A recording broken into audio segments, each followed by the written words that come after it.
AP శాసన మండలిలో గందరగోళం చోటు చేసుకుంది. సంక్షేమ పథకాలు గతం కంటే అధికంగా ఇస్తున్నామన్నారు మంత్రి కొండపల్లి శ్రీనివాస్. మంత్రి సమాధానంపై వైసీపీ సభ్యులు అభ్యంతరం వ్యక్తం చేశారు.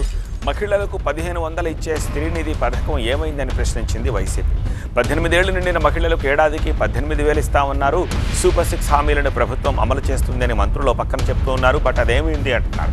పెన్షన్లు, అమ్మఒడి పథకం నిధులు పెంచామని మంత్రులంటే ఇరుపక్షాలు వాదనకు దిగడంపై చైర్మన్ ఆగ్రహం వ్యక్తం చేశారు. 1,80,00,000 మంది మహిళలను తీవ్రంగా నిరాశకు గురి చేసింది అధ్యక్ష.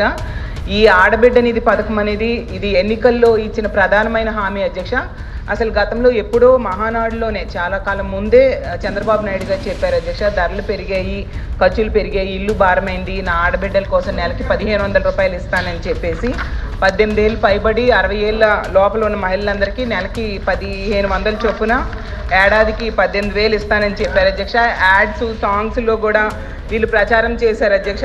ఆడబిడ్డ నిధిని తెచ్చి అండగా ఉంటుంది, ప్రతి నెలకు 1,500 అందిస్తుంది, ఈ జెండే అండా కదా టీడీపీ జెండా అని ప్రచారం చేశారు అధ్యక్ష.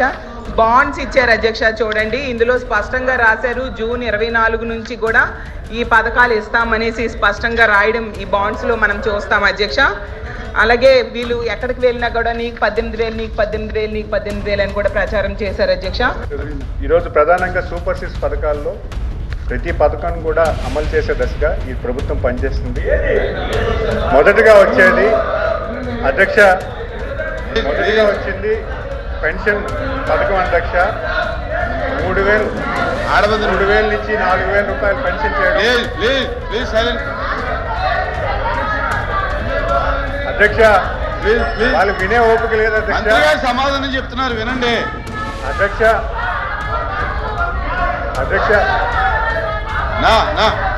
అధ్యక్ష మాట్లాడి అధ్యక్ష, మీరు చెప్పండి సార్. సాధారణ పెన్షన్ 3,000 నుంచి 4,000 రూపాయలు చేయడం, దివ్యాంగుల పెన్షన్ 3,000 నుంచి 6,000 చేయడం, ఆడబిడ్డ పెన్షన్ 5,000 నుంచి 15,000 చేయడం. ఆడబిడ్డ చెప్పండి. సప్లిమెంటరీ ఆన్సర్ అధ్యక్ష, సప్లిమెంటరీ ఆన్సర్. అయితే సంవత్సరానికి 33,000 కోట్ల రూపాయలు పెన్షన్